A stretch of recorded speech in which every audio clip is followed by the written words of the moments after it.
Bonsoir et bienvenue en ce samedi 28 novembre 2020 et nous en sommes arrivés ce soir à la méditation numéro 253 dans le livre Les psaumes des temps modernes de notre ami pasteur Jean-François Denis. Avant de regarder ensemble le titre de ce soir, nous allons prier. Père, dans le nom de Jésus, bien-aimé Saint-Esprit, tu vois l'état de nos cœurs, tu vois comment nous sommes. Nous ne pouvons rien te cacher. Rien, absolument rien. Tu vois dans les moindres détails de notre cœur, de nos pensées, même au-delà de ce que nous n'avons même pas encore imaginé, car tu es là devant nous.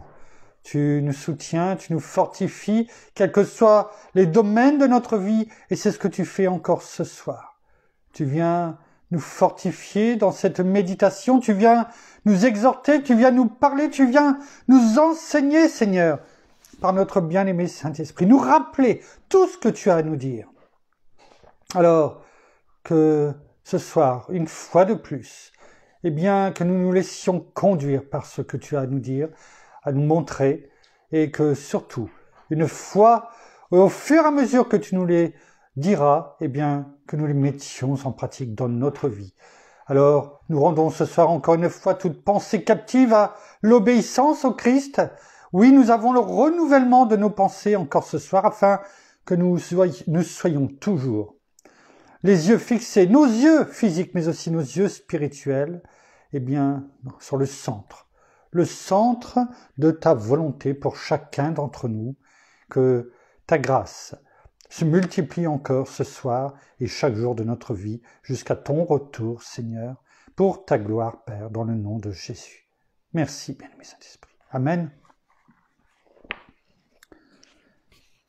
Le titre de ce soir, de ce psaume 253, « Père, voici ce qu'est au quotidien à toi ma prière. »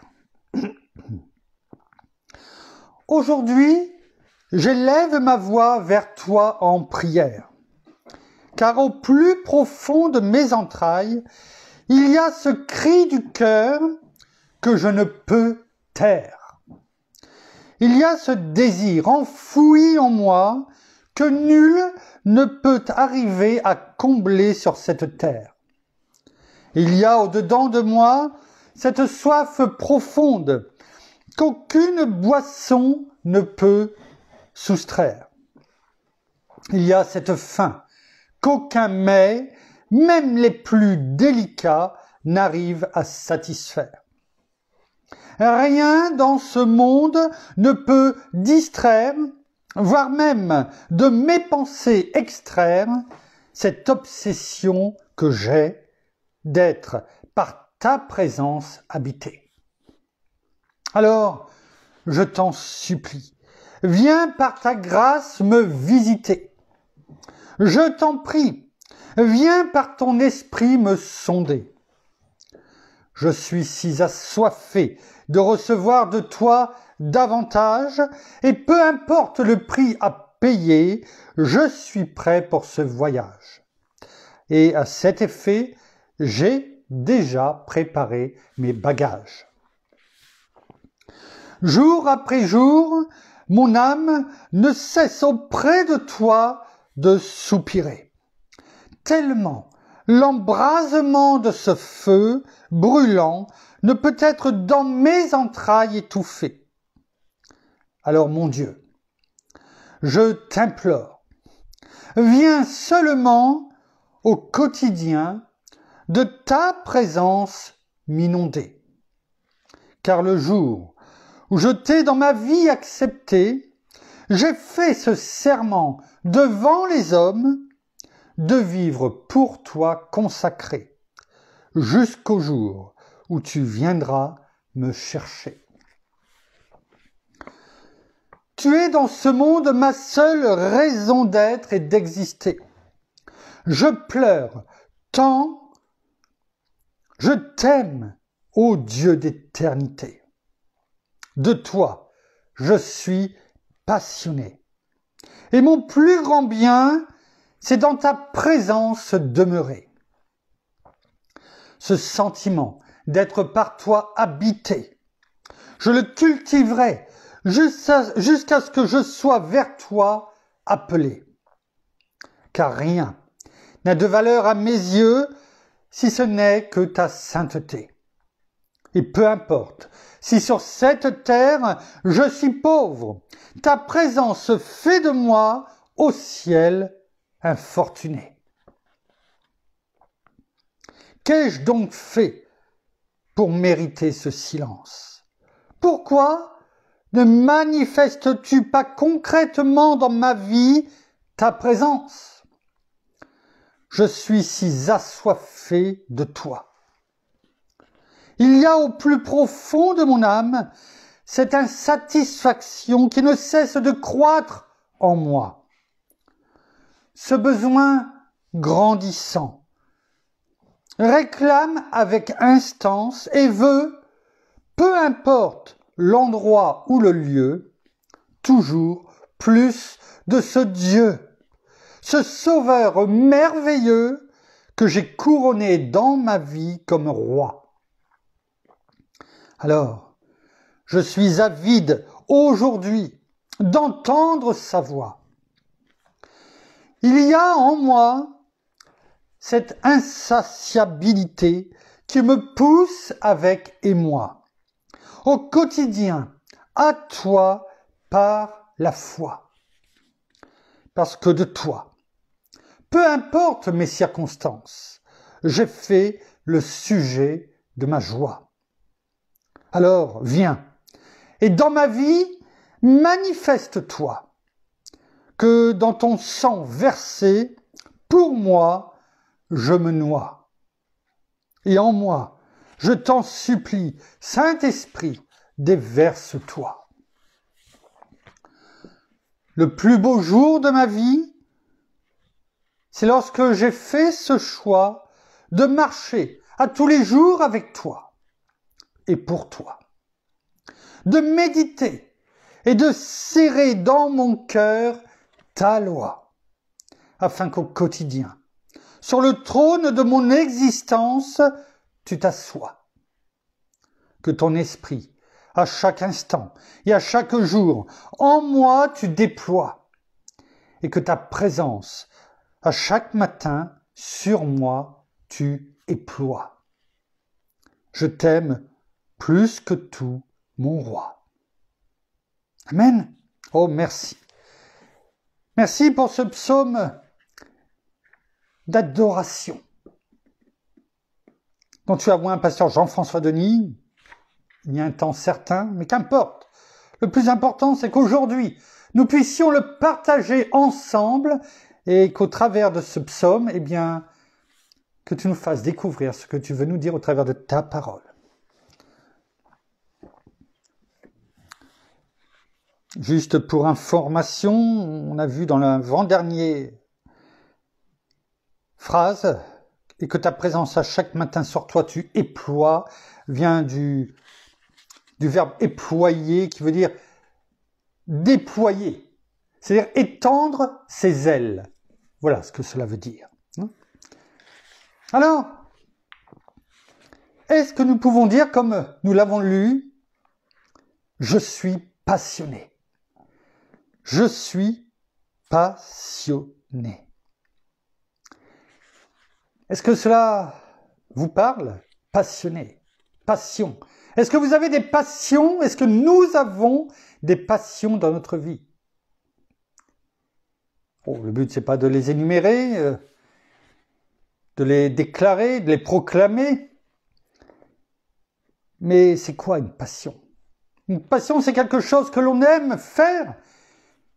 Et quel que soit le temps que l'on passe à la réaliser, à la faire, eh bien, on est toujours content. Même si elle se renouvelle, ça peut être aller se balader, aller faire du vélo, j'en sais rien, faire un sport peut-être.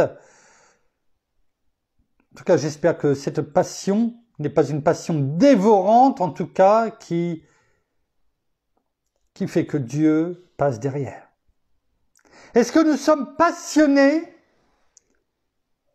Parce que c'est cela qui découle de la passion. Nous sommes des passionnés à ce moment-là. Est-ce que nous sommes passionnés de Dieu, de notre Seigneur, de notre bien-aimé Saint-Esprit, de sa parole, de tout son amour qu'il nous offre chaque jour, de ce souffle de vie qu'il nous donne chaque matin? Est-ce que lorsque nous nous réveillons, nous remercions notre Père pour ce souffle de vie qu'il nous donne? Est-ce que nous l'aimons tellement que cela devient une obsession? Je ne sais pas pour vous, je le sais pour nous, en tout cas pour moi. Chacun doit répondre à cette question. Alors, que veut nous montrer la parole ce soir? Quelle est la vraie attitude que nous devons avoir dans cette passion qui est notre Père, notre Seigneur, notre bien-aimé Saint-Esprit, la parole de vie et de vérité? Quelle est la vraie attitude que nous devons avoir dans l'adoration? Pasteur Jean-François nous laisse une référence ce soir, mais elle est un peu longue pour la lire ensemble, alors je vous la donne. C'est le psaume 18, et je vous laisserai aller le lire, parce qu'il est assez long, et cela prendrait trop de temps ce soir, non seulement à le lire et à le décortiquer, à le mastiquer, afin de nous laisser révéler sa teneur. Mais nous avons bien sûr des versets qui vont nous éclairer, car la parole est une lampe à nos pieds, elle est là pour nous éclairer. Alors, allons tout de suite regarder ce que la parole nous dit dans Lévitique, chapitre 10, verset 3. Lévitique, chapitre 10, verset 3. Le contexte, Aaron a plusieurs enfants et plusieurs fils, et notamment il a deux fils, Nadab et Abihu, qui sont donc avec Aaron, qui savent, bien sûr, parce qu'ils ont été quand même, c'est une famille de Lévites, ils ont été pris pour faire partie de cette seule famille, de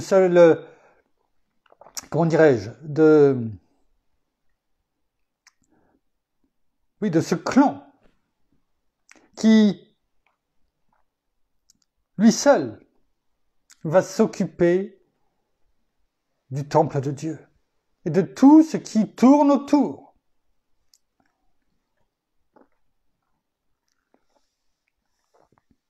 Nadab et Abihu. Alors, lisons ce que la parole nous dit dans la nouvelle en français courant. Nadab et Abihu, deux des fils d'Aaron, prirent chacun son brûle-parfum. Dans d'autres versions, il est dit une cassolette qui doit ressembler, je pense, je n'ai pas eu l'occasion de chercher ce nom, mais un brûle-parfum. Vous savez ce que c'est qu'un brûle-parfum? Ils le remplissent de charbon brûlant et ils versent du parfum dessus. Donc sur du charbon ardent, le parfum est versé dessus. On se doute de ce que cela fait. Forcément, c'est comme quand on verse de l'eau, bien sûr, sur du charbon ardent, ça fait de la vapeur. Et c'est la même chose, à mon avis, avec bien sûr l'odeur en plus. Ils présentent donc au Seigneur une offrande, c'est en parole de vie celle-ci, une offrande qu'ils brûlent sur un feu ordinaire. Et voilà tout le problème. C'est qu'ils présentent donc au Seigneur une offrande qu'ils brûlent sur un feu ordinaire. Alors, que se passe-t-il? La parole nous dit dans le verset 2, « Alors un feu jaillit devant le Seigneur, et il les brûle tout vivant sur place. » Et Moïse dit à Aaron, son frère, « Le Seigneur vous a prévenu quand il a dit « Ceux qui s'approchent de moi, je veux qu'ils reconnaissent en moi le vrai Dieu. Je veux qu'ils me rendent gloire devant tout le peuple. » Et Aaron se tait.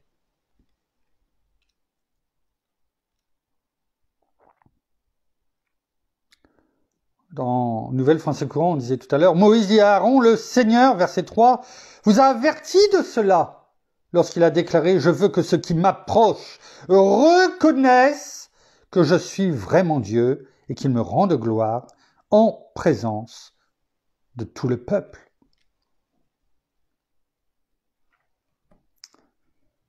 Nous avons de la chance.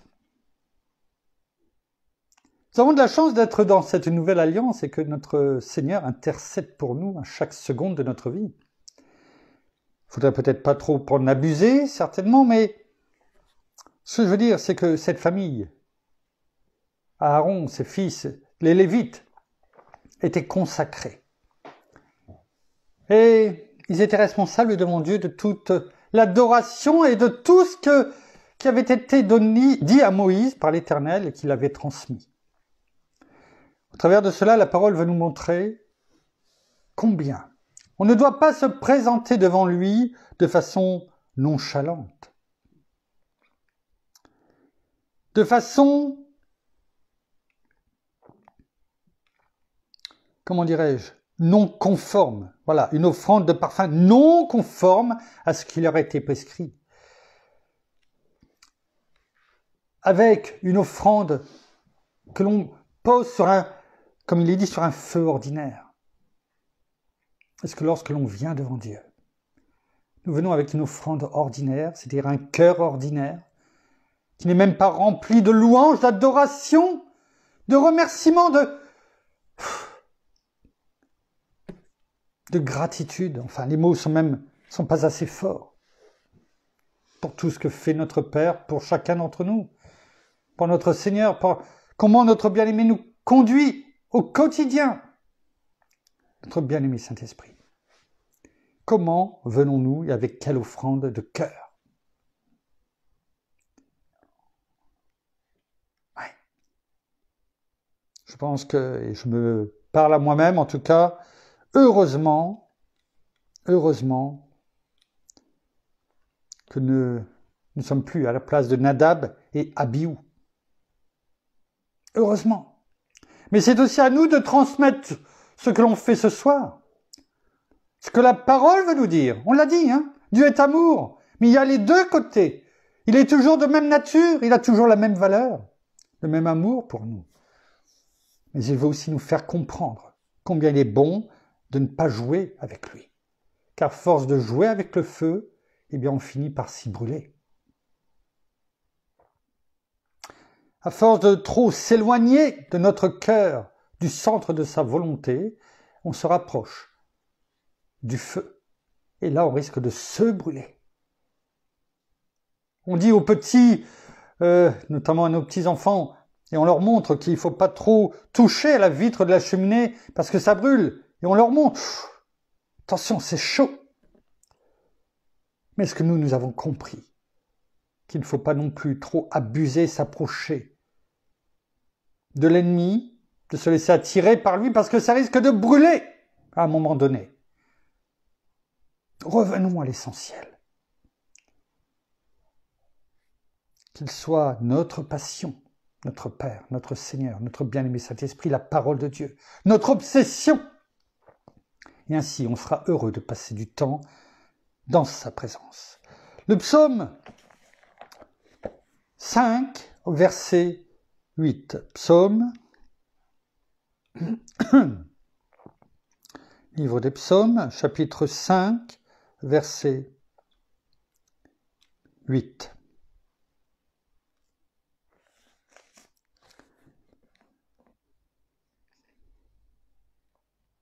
Psaume de David. Il est écrit en français courant, « Mais ta bonté pour moi est si grande. Grâce à elle, je peux entrer dans ta maison. » Pourquoi faire? pour m'incliner avec respect devant le temple qui est le tien.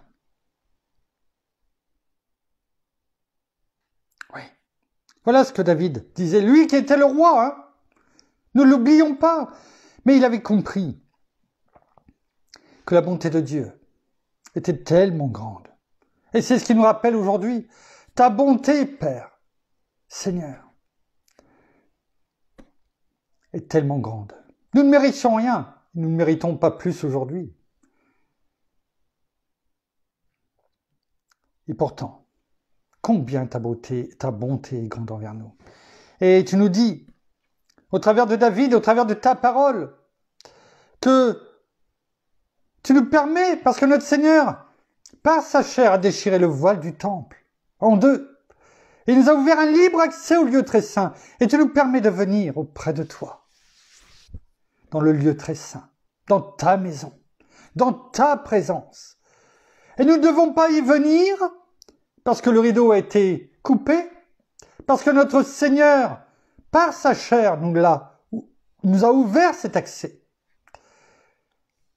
Ce n'est pas pour autant que nous devons y venir en sifflotant, avec la fleur, comme il est dit dans le monde au fusil, mais là, à la bouche.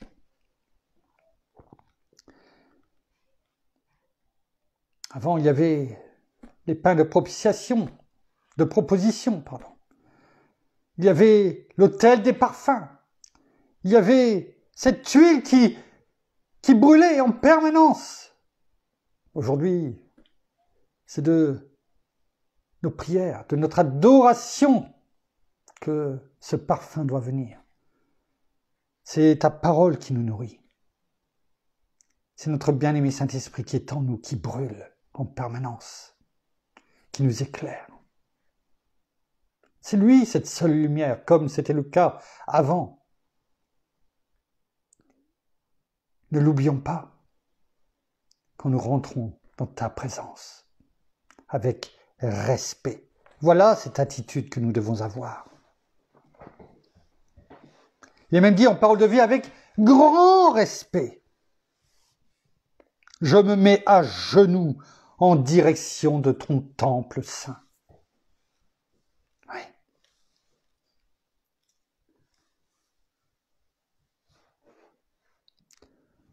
Dans le psaume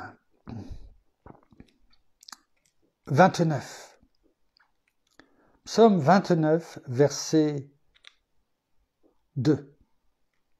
Psaume 29, verset 2, nous allons le prendre, excusez-moi, en parole de vie. La parole nous dit,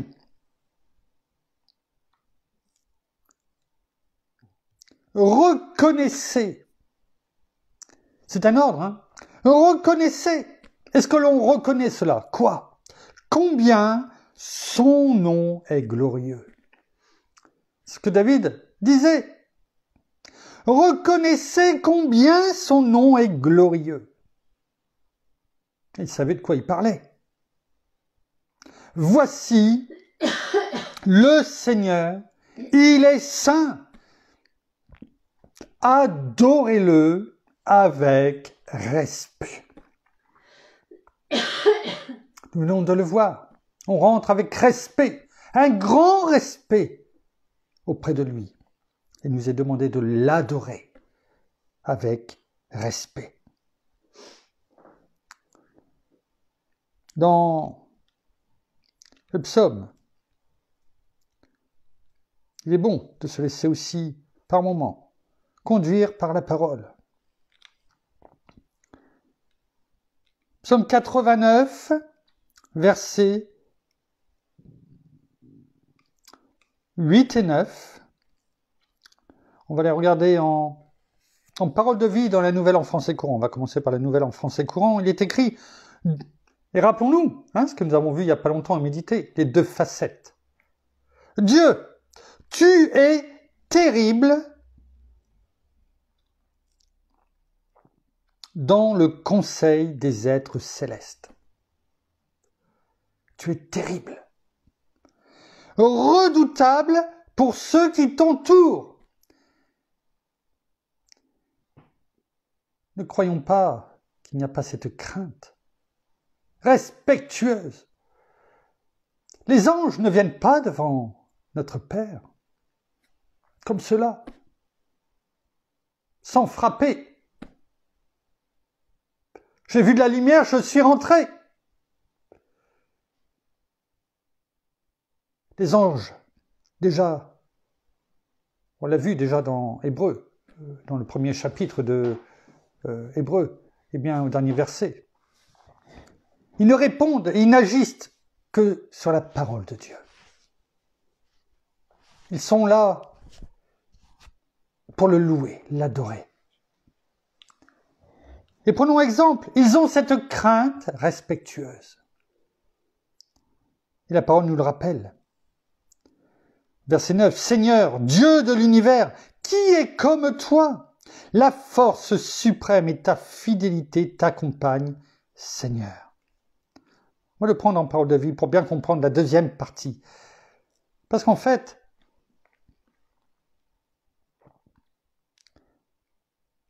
on voit les deux facettes de Dieu. Je crois qu'on va le voir même encore après. Dans l'assemblée des anges, on vient d'en parler, tous tremblent de peur devant Dieu. Parce qu'il sait, il le voit, ils savent qui il est et comment il est. Ils ne cherchent pas une seconde à essayer de jouer avec. Comme deux humoristes on disait il y a plusieurs années de cela, il y en a qui ont essayé. Oui. Lucifer et un tiers des anges ont essayé de s'amuser, entre guillemets, de ne pas être respectueux. Et ils l'ont payé en étant éjectés de la présence de Dieu. Seigneur, Dieu de l'univers, qui est aussi fort que toi. Seigneur, tu es toujours fidèle. Vous voyez, il y a cette crainte respectueuse. Mais la parole ce verset 9 se termine par « Seigneur, tu es toujours fidèle ». L'un n'empêche pas l'autre. La parole nous dit que si nous sommes de vrais adorateurs, si nous respectons notre Père, si nous lui obéissons comme un enfant envers ses parents, eh bien, il est fidèle envers nous. Bien sûr qu'il est fidèle. Alors regardons ce qui est écrit dans ce même chapitre 89, au verset 15 et 17. 15 à 17. Et là, on voit les fondations. Les fondations qu'est notre Père, sur lesquelles il repose. La justice et le droit sont les bases de ton règne. La justice et le droit. C'est un juste juge, on l'a vu déjà. Il rend la justice pour ses enfants comme pour les gens du monde. La justice et le droit sont les bases de ton règne. La bonté et la vérité marchent devant toi. Vous voyez les deux facettes. La justice, la bonté et la vérité. Heureux ceux qui savent t'acclamer, Seigneur. Pourquoi? Heureux ceux qui savent t'acclamer, c'est-à-dire qui ont compris comment il fallait le faire. Avec quelle attitude? C'est ce que nous voyons ce soir. Pourquoi sont-ils heureux? Ils marchent à la lumière de ta face. C'est magnifique.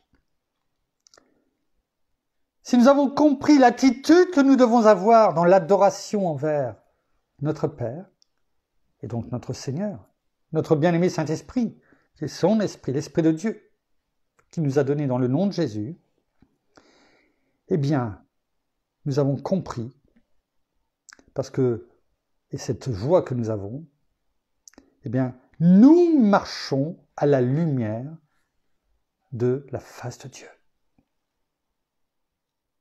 C'est beau. Hein? Et il est même dit, au verset 17, « Ils dansent de joie ». C'est-à-dire, tous ceux qui ont compris cette attitude, dansent de joie, car tu es leur Dieu. Nous avons cette passion, nous sommes des passionnés. Tous les jours, pas de temps en temps, une fois sur deux, le dimanche. Non, tous les jours, ils sont fiers de quoi? De ta justice. Envers les autres, mais aussi envers nous. Parce que dans ces cas-là, si nous marchons à la lumière de sa face, nous savons que nous marchons dans la droiture de notre cœur et sur le chemin de l'intégrité. En parole de vie, il est écrit, là même les trois versets que nous venons de dire, 15 à 17, pour gouverner. On le sait, on n'arrête pas d'entendre parler de gouvernance selon les pays. Comment gouverne-t-il?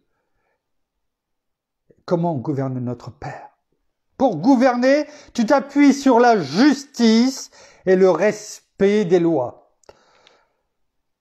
Beaucoup devraient s'en inspirer dans leur pays.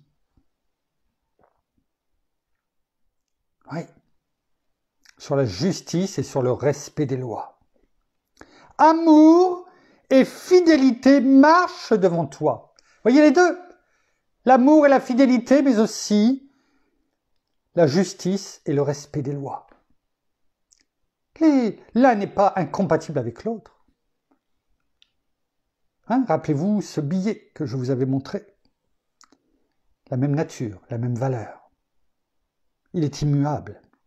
Ils sont heureux ceux qui savent crier de joie pour toi, Seigneur. Ils avancent à la lumière de ton visage. Parce qu'ils rayonnent.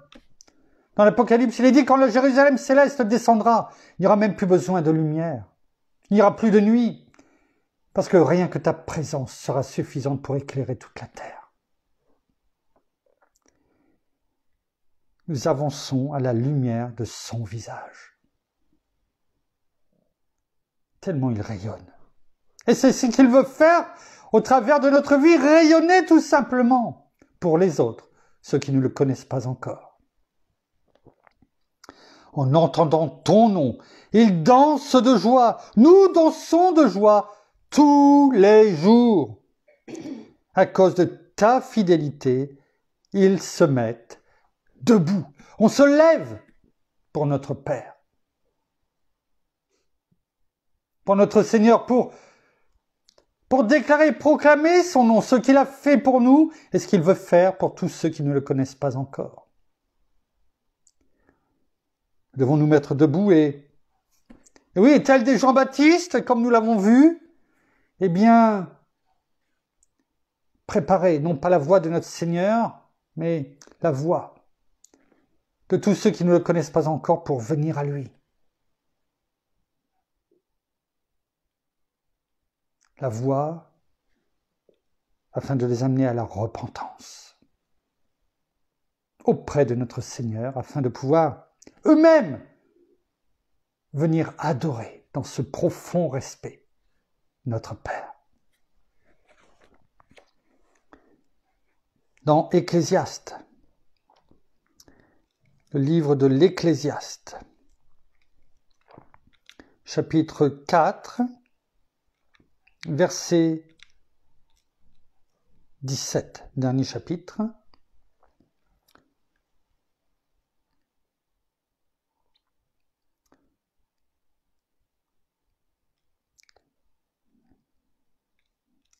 Excusez-moi. Ecclésiaste, chapitre 4,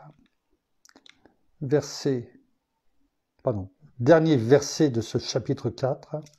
On va le prendre en français courant et en parole de vie.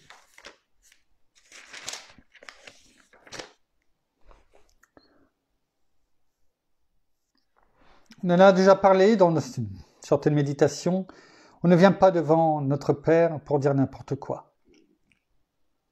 Devant notre Seigneur, on ne fait pas surtout des vœux imprudents.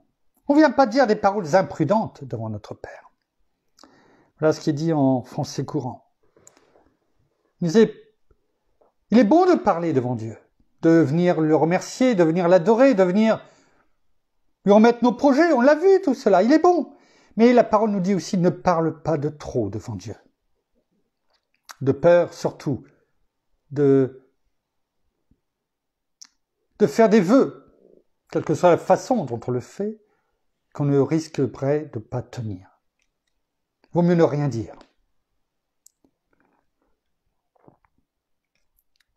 Il est écrit, ne te rends pas à la légère dans la maison de Dieu, donc dans sa présence. Maintenant, vous l'avez compris, on en a parlé. Vas-y avec l'intention d'écouter.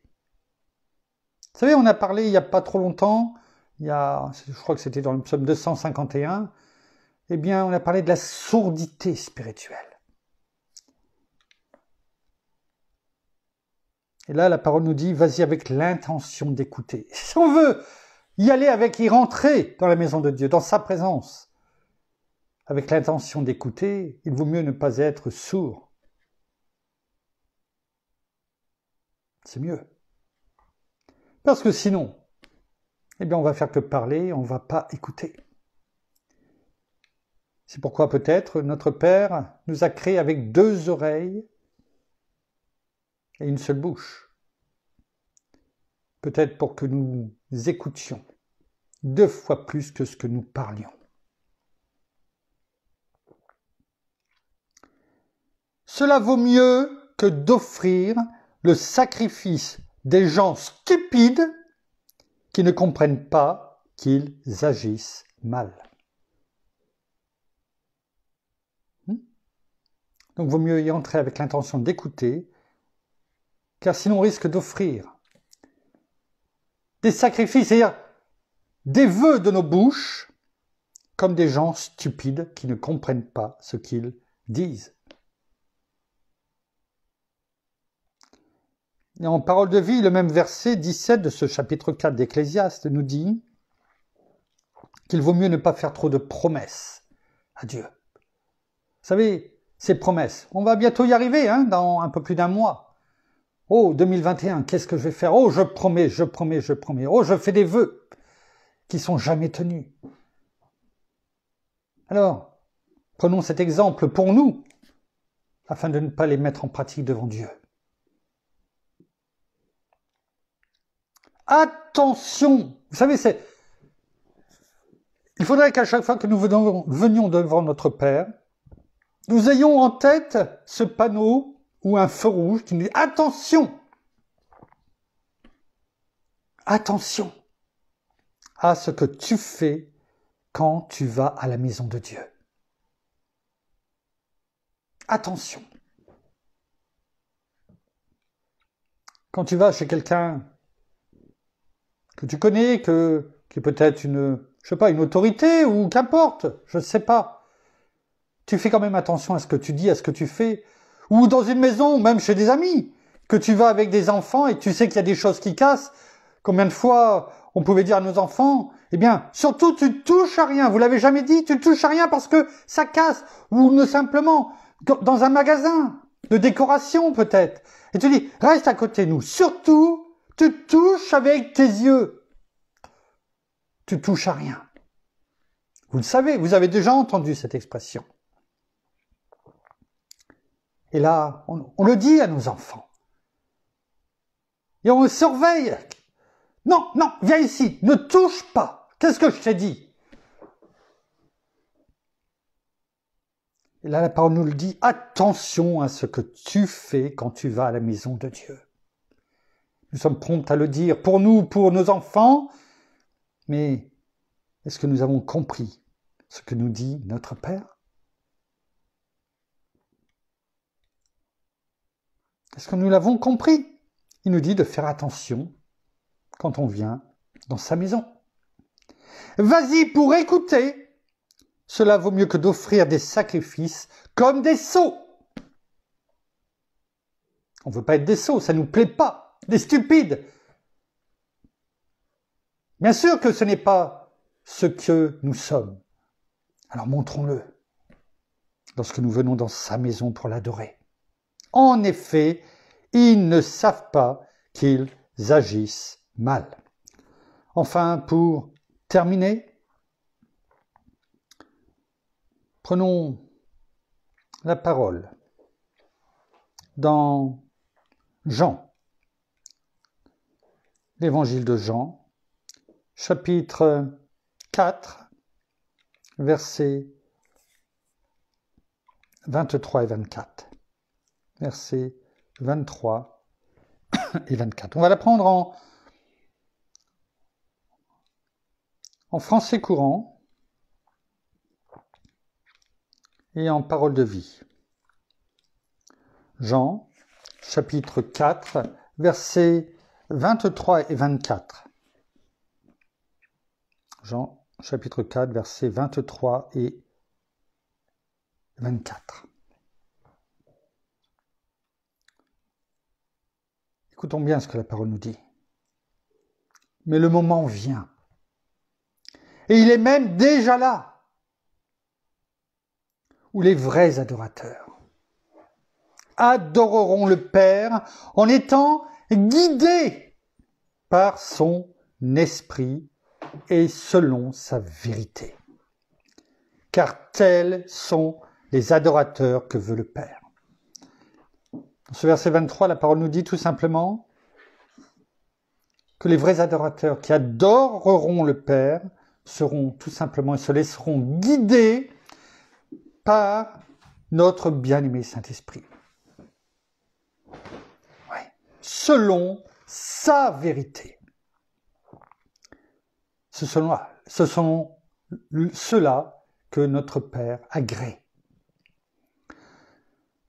Dieu est esprit, verset 24, et ceux qui l'adorent doivent l'adorer en étant guidés par son esprit. La parole nous le redit une deuxième fois. C'est guidé par notre bien-aimé Saint-Esprit, l'Esprit de Dieu, et selon sa vérité. En parole de vie, c'est même deux versets, 23 et 24. Mais le moment arrive, et c'est maintenant, où Dieu donne son esprit. Il l'a répondu, on le sait, à tous ceux qui reçoivent notre Seigneur comme Seigneur et Sauveur de leur vie, l'Esprit de Dieu, dans le nom de Jésus, nous est donné, notre bien-aimé Saint-Esprit, qui nous guide, et on doit se laisser guider en permanence par lui. Mais le moment arrive, c'est maintenant où Dieu donne son esprit. Alors ceux qui adorent vraiment le Père vont l'adorer avec l'aide de l'Esprit Saint et comme le Fils l'a montré, avec l'exemple de notre Seigneur Jésus-Christ. Il est venu sur cette terre pour cela, afin de nous guider. C'est notre exemple parfait. La parole nous le dit. Ne l'oublions pas. Oui, le Père cherche des gens qui l'adorent de cette façon. Ils doivent l'adorer avec l'aide de l'Esprit Saint et comme le Fils l'a montré. Alors, que voulons-nous de plus? Nous savons maintenant, si nous l'avions oublié, combien il est important de venir adorer notre Père d'une façon respectueuse. Comment nous devons nous laisser guider par notre bien-aimé Saint-Esprit, comme nous l'a montré notre Seigneur Jésus.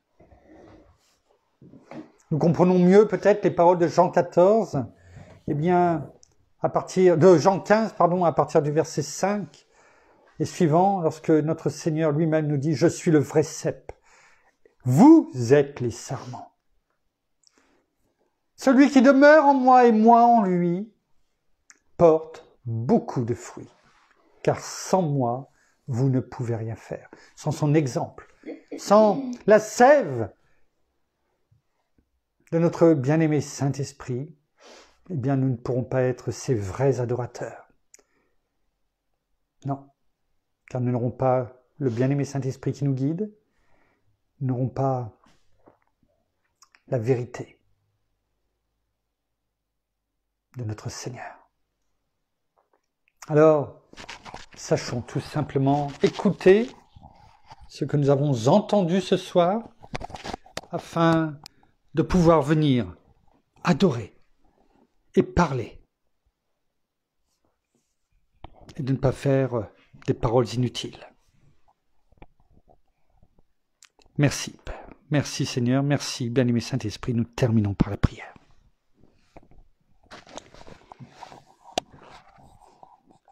Oh, merci Seigneur encore et bien pour ces paroles ce soir. Merci encore parce que tu te révèles à nous par la parole.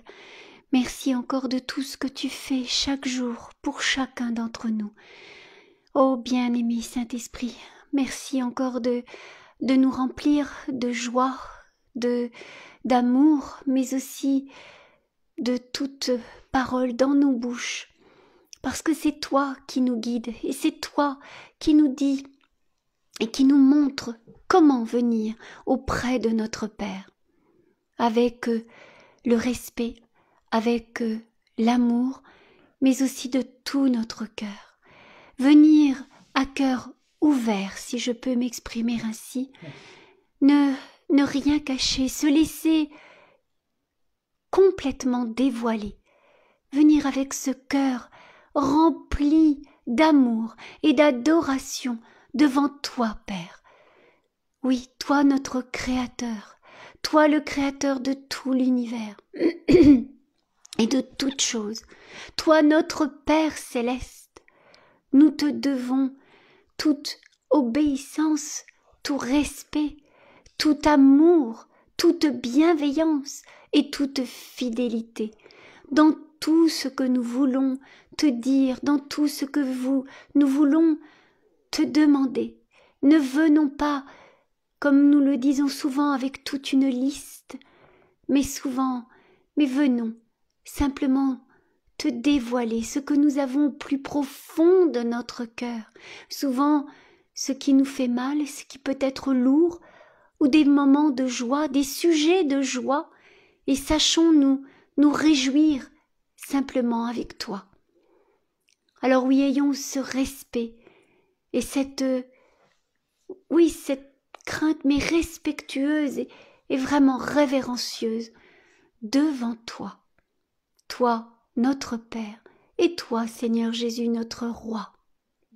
Alors venons avec tout cet amour devant toi et que nous nous laissions complètement transporter, mais aussi complètement revisiter par toi, bien-aimé Saint-Esprit, afin que, même si nous ne savons quoi dire, simplement nous taire, simplement être dans la paix et simplement pouvoir écouter ce que toi tu as à nous enseigner et ce que toi tu veux pour chacun d'entre nous.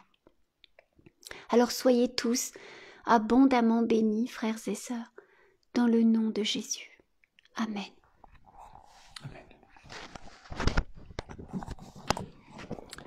Voilà, avant de nous quitter, nous vous bénissons abondamment de toutes les bénédictions spirituelles dans les lieux célestes en Christ. Nous saluons comme à l'accoutumée tous nos frères et sœurs au Canada, au Québec, en francophonie, à Paris, enfin partout où vous nous entendez, vous nous écoutez ou que vous nous écouterez à un moment donné. Nous vous aimons en tout cas, nous prions pour vous, ceux que nous connaissons et ceux que nous ne connaissons pas encore, mais nous savons que toute chose est bien concourt au bien de ceux qui aiment Dieu et que les cœurs et les personnes seront guidés au fur et à mesure de ce que Dieu voudra pour chacun. Demain, nous vous donnons rendez-vous, non pas demain soir, parce que demain nous sommes dimanche, et demain c'est culte. Donc rappelons-nous, non pas à 11h, parce que maintenant nous sommes entre guillemets censurés, en tout cas au niveau des louanges par Facebook. Donc nous vous ferons parvenir comme à l'accoutumée depuis un mois maintenant, 3 semaines, un mois. Donc les louanges, le lien sur la chaîne YouTube qui a été créée, donc à cet effet. Ainsi, à partir de 11 heures, eh bien, vous pourrez, chacun chez vous, louer en attendant de pouvoir se réunir plus facilement, eh bien, notre Père, notre Seigneur, notre bien-aimé Saint-Esprit, élevez votre voix avec un cœur plein de reconnaissance, comme un parfum de bonne odeur, et nous prendrons l'antenne et on vous le fera parvenir, comme on dirais-je tout à l'heure, sûrement vers 11h40, 11h45, pour donc le début de la méditation que nous ferons ensemble. Dernière chose également, dernière annonce avant de nous quitter, depuis hier soir, donc c'est tout frais, hein, et je tiens quand même à le signaler, sur la chaîne YouTube, donc et je vous encourage à aller vous abonner, non pas pour avoir du nombre, mais surtout pour être à chaque fois averti, à chaque fois qu'il y a une vidéo, ou en tout cas quelque chose qui est mise, une vidéo qui est mise dessus. Donc c'est surtout cela, de façon à être alerté, hein, comme on a pu le dire tout à l'heure. Eh bien, nous avons lancé depuis hier soir et aujourd'hui, parce que cela se fera sûrement chaque jour, ce que l'on appelle la prière inspirée du jour. Alors cette prière inspirée du jour est faite par mon épouse qui est en face de façon audio. Donc la vidéo, donc l'audio est faite par elle et elle découle, cet audio découle donc de la prière que reçoit notre frère et ami Francis Andriana, que vous avez déjà pu voir chaque jour pratiquement depuis plusieurs mois maintenant, plusieurs semaines en tout cas, au travers du groupe Ministère Parakletos, donc Facebook, groupe privé. Et donc, eh bien, ces prières qui nous envoient chaque jour, inspirées par notre bien-aimé Saint-Esprit, qu'il fait par écrit sur Facebook, eh bien, nous la mettons en audio. C'était une conviction que j'avais reçue. Je lui en ai parlé et lui a reçu la conviction que ce n'était pas moi. Merci Seigneur, qui devait le faire, mais cette voix qui n'est pas du tout la même que la mienne, on est complémentaires, et bien de ma tendre et chère épouse Marie-Hélène, donc qui la met donc en audio. Et je vous encourage, il y a eu la première hier, il y a la deuxième aujourd'hui, je vous encourage, elle dure 3 minutes, environ 3 minutes 40, parce qu'il y a un fond musical qui est derrière, donc toujours sur la base d'un verset et d'une prière qui en découle. Alors, je vous encourage non seulement, bien sûr, de regarder l'écrit, qui, soit sur Facebook, en rejoignant le compte Facebook et le profil de Francis Andriana, ou tout simplement aussi en allant sur Ministère Parakletos, donc en allant voir et écouter Prières inspirées du jour, elles sont dans l'ordre, et vous avez en plus ce que nous avons mis à partir d'aujourd'hui en description, eh bien la prière, donc vous l'avez à l'écoute et devant vos yeux. Et nous rajouterons juste, parce que ça me vient là maintenant, le lien YouTube qui vous permettra en cliquant dessus, eh bien d'aller et de demander à rejoindre le groupe Ministère Parakletos, donc le groupe privé, mais également de rejoindre ou de suivre en tout cas notre frère et ami Francis Andriana. Voilà, je pense que les annonces sont faites. On a pris un peu de temps pour les dire, mais c'est important parce que c'est la volonté de Dieu, c'est la conduite de notre bien-aimé Saint-Esprit, comme on a pu le dire aujourd'hui. Alors, nous continuons à faire les choses et si vous voulez manifester votre soutien pour nous épauler, quelle que soit la manière, eh bien vous serez les bienvenus, car cela c'est du travail et laissez-vous guider, comme on a pu le dire aujourd'hui. En tout cas, c'est ça le but de ce groupe, de ce corps de Christ que nous faisons les uns et les autres. En attendant, je vous souhaite donc une bonne fin de journée, une bonne soirée, début de soirée, un bon appétit pour tous ceux qui vont passer à table et nous vous disons à demain. Au revoir.